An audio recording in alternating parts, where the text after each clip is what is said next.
측량의 첫 시간으로서 측량학의 어떤 개론적인 부분들을 배워보도록 하겠습니다.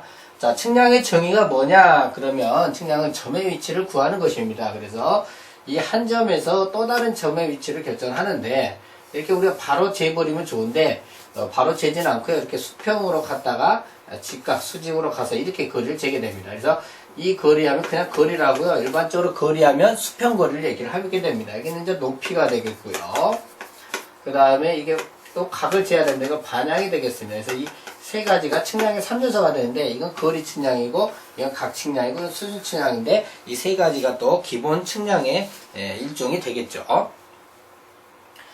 자, 우리가 측량을 면적에 따라 이렇게 분류를 하기도 하는데요. 그죠?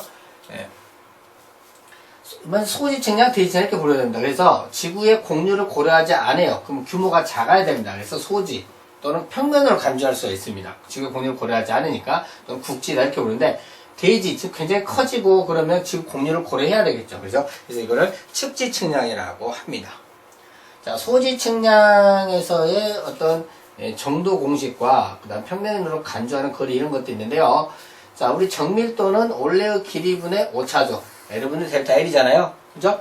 그래서 이 정도라 하는 거고요. 자, 이거를 일반적으로 10의 6승분의 1로 우리가 많이 하고요. 100만분의 1이죠. 여기도 공식이 또 있어요. 12R의 제곱분의 D의 제곱이라는 공식이 있습니다. 그렇죠? 이때 R은 지구 반지름을 해서 6370km입니다. 그렇죠? 그래서 이 공식을 활용한 문제가 굉장히 출제가 많이 되고 있어요. 그래서 별표 한 3개 정도. 네? 그죠? 무슨 말이냐면, 요거 주어지고요. 그 주어져 T가 얼마냐 물어볼 수도 있어요. 그죠?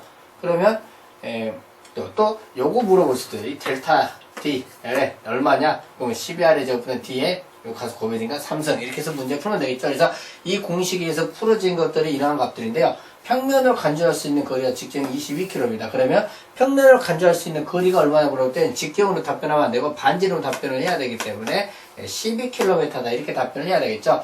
그 다음에 거리 허용오차 이 공식에서 구하면 22mm 정도 되고요. 평면 간주 면적이 약 400 제곱킬로미터 정도 되더라는 얘기가 되겠습니다. 이거 최대 맥시멈이니까 이 값들 이 하는 평면으로 치겠다는 얘기가 되겠죠.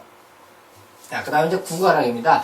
지구가 워낙 둥글다 보니까 실질적으로는 평면 삼각형이 아니라 이렇게 구면 삼각형이 될 수 있겠죠. 그럼 우리가 평면 삼각형은 내각의 합이 180도잖아요. 근데 구면 삼각형은 벌어지다 보니까 이 내각의 합이 180도를 넘겠죠. 그쵸? 그래서 구면 삼각형 내각에서 180도를 뺀 그 차가 바로 구가랑이죠. 그죠? 예? 둥글기 때문에 더 값이 과하게 나온다. 그 뜻이잖아요. 구가랑인데 이 공식을 암기를 하셔야 됩니다. R의 제곱분의 F, 로의 제곱. 로는, 이 로는 얼마예요? 로. 206, 265 초가 되겠죠. 그래서 이거 암기를 하시고요. 자, 이것도 별표 한 4개 정도 비율로 출제가 되고 있으니까 상당히 많이 나오는 부분이죠. 그 다음에 측지학에는 기하학적 측지학과 물리학적 측지학이 있습니다. 이거 교재 내용이 있으면 참고를 하시기 바라는데, 조금 기하학은 좀 산수적인 거, 물리적인 것은 뭐 중력이라든지 탄성파, 열, 대륙 뭐 이런 쪽으로 나누면 되는데, 주의학은 거기 보면 지구 형상이 있어요. 지구 형상 전체를 연구하는 물리학적이고, 지구 표면은 뭡니까? 기하학적이 됩니다. 그러니까 하해 측량이라든지 지도 제작 다 표면이잖아요. 사진 찍는 거 이런 거, 또 우주에 있는 거 천문 측량, 위성 이런 거는 다 기하학적 측지학에 들어간다 이렇게 생각하시면 되겠고요. 자, 그 다음 지작의 3요소. 이거는 7년 전에 시험에 많이 나왔는데 지금은 좀 잘 안 나오고 있습니다. 그죠? 그래서 평각, 복각, 수평분리 이 세 가지가 지작의 3요소니까 이 정의와 함께 봐보시기 바라고요. 그 다음에 탄성파 부분인데, 탄성파 같은 경우에는 이런 겁니다. 자, 굴절법이 뭐예요? 탄성파를 쏴서 굴절되는 걸 보고 하겠다는 얘기고, 반사법은 튕겨 나오는 걸 보겠다는 얘기인데, 굴절되면 이걸 볼 수가 있어야 되죠. 그죠? 볼 수 있으려면 깊으면 돼요? 안 돼요? 안 되죠. 그래서 지평에서 낮은 곳은 굴절법이 가능한데, 깊은 곳은 이걸 볼 수가 없기 때문에 튕겨 나오는 반사법으로 하겠다는 얘기입니다. 그 다음에 중력 측정하는 게 있어요. 중력 측정. 중력 측정은요, 요거 하나만 기억하시면 돼요. 표고가 알고 있는 점에서 측정해야 돼요. 내 위치가 얼마나 높이 있냐. 왜냐면 땅의 높이에 따라서 중력값이 달라지기 때문에 내 일단 높이를 알고 측정을 해야 됩니다. 그죠? 표고라는 건 지표면의 높이에요. 그죠? 그래서 표고를 알고 있는 점에서 중력 측정을 해야 된다라는 거 하나 기억을 해 주시기 바라겠습니다. 자, 그 다음 지구의 형상에 대해서 한번 살펴보고자 하는데요. 실제 땅이 이렇게 생겼고요. 그 다음에 이렇게 바다는 이렇게 바닷물이 있겠죠. 그죠? 근데 이렇게 평균의 수면이라고 생각하세요. 바닷물이 오르락 내리락 하잖아요. 그거의 평균의 수면을 생각하면 되는데, 이 평균의 수면을 땅까지 이렇게 연장해서 이거를 지오이드라고 합니다. 지오이드. 그죠? 이 지오이드의 정의, 시험 굉장히 잘 나옵니다. 평균의 수면을 육지까지 연장하여 지구를 둘러싼 가상 곡선이 바로 뭐다? 지오이드다. 그래서 이 지오이드의 개념이 별표 한 4개 정도로 시험 잘 나오고 있더라. 그 다음에 지구 타원체, 이렇게 그리면, 이 교차된 점에서 그림이 이렇게 되겠죠. 이 그림을 기억을 좀 해두셔야 될 게, 육지에서는 순서가 지오이드가 지구 타원체보다 높죠. 그죠? 근데 바다에서는 지구 타원체가 지오이드보다 높다라는 거, 이거 좀 기억을 하셔야 되겠습니다. 그럼 이제 지오이드는 평균의 수면을 연장해서 만든 선이라 했잖아요. 그럼 지오이드는 어떻게 되냐? 등 포텐시엄에 닿죠. 중력이 같은 점이고요.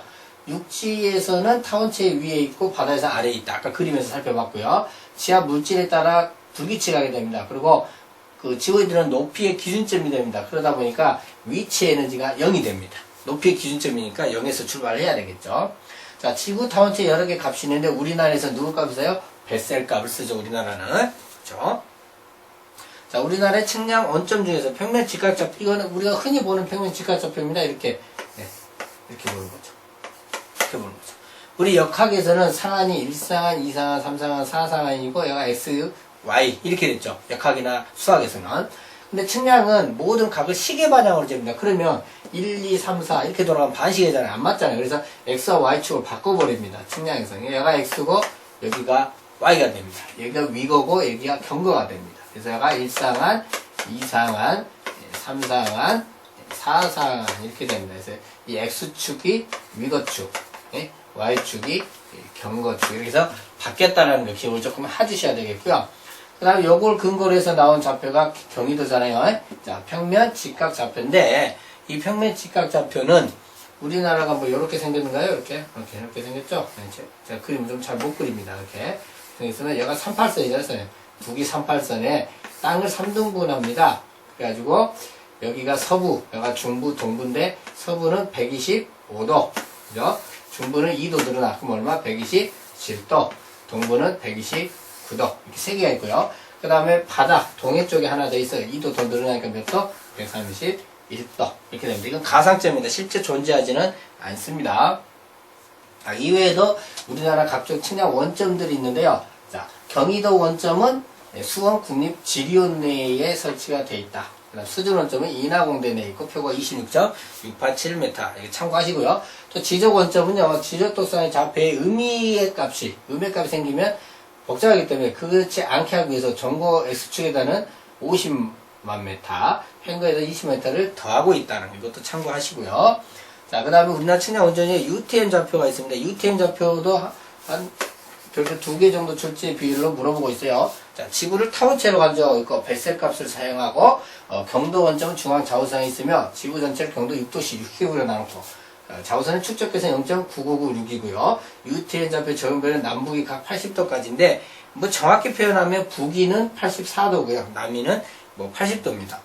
자, 이거에도, 자, 경도 원점 중앙 좌우선에 있다고 그랬잖아요. 위도 원점 있어요. 위도 원점. 자, 위도 원점은 적도상에 있습니다. 적도상. 그 다음에 횡-메르카도르 도법으로 투영을 합니다. 여기까지 참고하시면 되겠어요. 횡-메르카도르 도법을 이용한 투영 방식을 쓰고 있다. 투영 방식이 여러 가지가 있거든요. 그죠? 자, 이렇게 좀 보시면 되겠고요. 자, 그 다음에 오차의 종류를 잠깐 살펴보도록 하겠습니다. 오차의 종류는 정오차와 부정오차인데, 정오차는 정상적인 오차, 부정오차는 뭔가 모른다, 부정, 알지 못한다, 뭐 이런 뜻을 갖고 있죠. 종류는 뭐 누정자상, 우추확이라는 종류가 있고요. 그 다음에 정오차는 말 그대로 일어나는 원인이 명확하고요. 반향도 일정하고요. 양도 일정합니다. 항상 같은 반향과 같은 크기로 발생을 하기 때문에 간단히 조정이 가능합니다. 그리고 비례식도요. 한 번 측량할 때 스몰 2의 오차가 생겼다면 n번 측량하면 라지 2의 오차가 생기는 이렇게 그 측량 횟수에 그냥 바로 비례해서 곱해지는 이렇게 생깁니다. 이것이 바로 뭐다? 정오차다. 반면 부정오차는요. 부정오차는 발생 원인이 분명하지 않고요. 그러나 예측이 불가능합니다. 처리 방법도 참 어렵고요. 불규칙한 성질과 반향이 일정치 않기 때문에 완전히 조정이 뭐하다? 불가능하다는 얘기입니다. 완전히 조정이 불가능하다. 그러다 보니까 통계학적으로 최소 5배나 오차론으로 소거를 해야 된다. 그런 얘기고요. 그 다음에 측정 횟수의 제곱그래프라는, 그러니까 한 번 측량도 오차가 2라면 측정 횟수를 바로 곱해서 구하는 게 아니라 루트로 제곱근으로 곱해서 구하고 있더라. 이런 얘기입니다. 그래서 이 공식을 활용하는 문제는 별표 한 4개 정도로 출제되고 있고요. 이 전반적으로 부정오차에 대한 전반적으로 묻는 거는 한 별표 3개 정도로 출제율을 보이고 있기 때문에 상당히 주의 깊게 잘 보셔야 될 것 같습니다. 그 다음에 오차의 3대 법칙입니다. 오차의 3대 법칙은 너무 쉽기 때문에 시험 문제 그렇게 나오지는 않는데요. 그래도 한번 읽어봅시다. 극히 큰 오차는 거의 안 생긴다. 큰 오차는 작은 오차보다 발생 확률이 낮다. 양의 오차와 음의 오차는 발생 확률이 거의 어쩐다? 같다. 이렇게 되어 있네요. 자, 그다음 중등 오차. 이건 그냥 외워야 될 공식이죠. 예전엔 출제 많이 됐습니다만 요즘은 그다지 출제는 안 되고 있기 때문에 이 중등 오차와 확률 오차는 여러분들이 좀 보시면 되겠습니다. 그 다음에 경중률이 나옵니다. 이거 무게인데요. 경중률 같은 경우에는 신뢰성을 얘기를 합니다. 여러분들이 만약 예를 들어서 A라는 사람이 2번 측량을 해가지고요. 나 저 길이를 쟀더니 10m더라 이랬어요. 근데 B라는 사람이 아니다. 나 12m더라. 그럼 너는 몇 번 재봤냐? 물어보니까 한 5번 쟀다 이렇게 답변해. 그럼 누가 더 신뢰가 갑니까? 5번 재본 사람이 신뢰가 가겠죠. 그렇듯이 그 신뢰가 가는 정도, 그걸 경중률, 무게라고 하고요. 그 식에 가는 정도는 어떻게 되느냐? 경중률 P라고 먼저 측정 횟수에 비례합니다. 그리고 정밀도의 제곱에 비례하고요. 그죠? 그 다음에 오차의 제곱에 반비례합니다. 오차의 제곱에 반비례예요. 여기까지는 반드시 기억을 하셔야 되겠고, 그 다음에 직접 수준 측량에서는요, 직접 수준 측량에서는 이 오차가 2라고도 쓰게 하고 m이라고도 쓰는데요, 오차가 거리의 제곱근에 비례하고요, 간접 수준 측량에서는 오차가 그냥 거리에 비례합니다. 그렇기 때문에 이 자리에 간접 측량에서 루트 L을 넣어야 되기 때문에 경중률은 L분의 1, 즉 거리에 반비례하고요. 그 다음 간접 수준 측량에서는 M 자리에 L을 넣어야 되기 때문에 이 자리에 그대로 넣으면 L의 제곱에 반비라는 요 꼴이 되겠죠. 그러니까 되시죠? 그죠? 여기까지 반드시 기억을 해 주셔야 됩니다. 그리고 최악값 조정량은 뭐냐면, 요거는 그 거리 측량, 수준 측량, 각 측량을 또 구분 짓지 아니하고 전체가 다 똑같이 적용되는데요. 발인원의 정리입니다. 그래서 첫 번째의 오차, 첫 번째 측량한 놈에 대한 오차 곱하기 그 놈에 대한 경중률 플러스 두 번째 측량한 놈에 대한 오차 곱하기 그에 대한 경중률, 세 번째 거 곱하기 그 놈에 대한 경중률 쭉 가고요. 나누기 최종 전체값, 전체값 하면 이 값의 평균, 최악값 정리가 나오겠죠. 이거 무슨 정리와 똑같아요? 역학의 발인원의 정리와 똑같은 방식으로 풀고 있죠. 어떤 이제 문제를 우리 그 기출문제 풀이 과정을 통해서 몇 문제를 한번 풀어볼 수가 있겠습니다. 그러면서 습득할 수가 있는데, 이거 같은 경우는 별표 전체적으로 한 4개 정도의 중요성을 가지고 출제가 되고 있으므로 반드시 숙지를 하셔야 되겠습니다. 자, 그 다음은 정도입니다. 정도. 정밀도죠. 이 정도는 우리 응용역학 시간에 배웠던 변형률의 개념과 비슷하다고 생각하시면 되겠는데요. n분의 1로 분자를 1로 해서 나타내는 정밀도는, 그래서 거리분의 오차, 거리분의 오차, 거리분의 오차 이런 식으로 나타내고요. 자, 각오차가 나올 때는 항상 분모의 기준이 로가 되는데, 로는 206, 265초가 됩니다. 항상 로하고 대응을 하더라. 이렇게 기억하시면 되고요. 요것도 별표 한 4개 정도로 출제가 되어 있는데 별로 어렵지 않죠, 공식 자체가. 그죠? 그래서 꼭 암기를 해 주셔야 되겠습니다. 자, 여기까지 해서 측량학의 일반적인 개론 부분을 모두 살펴보았습니다.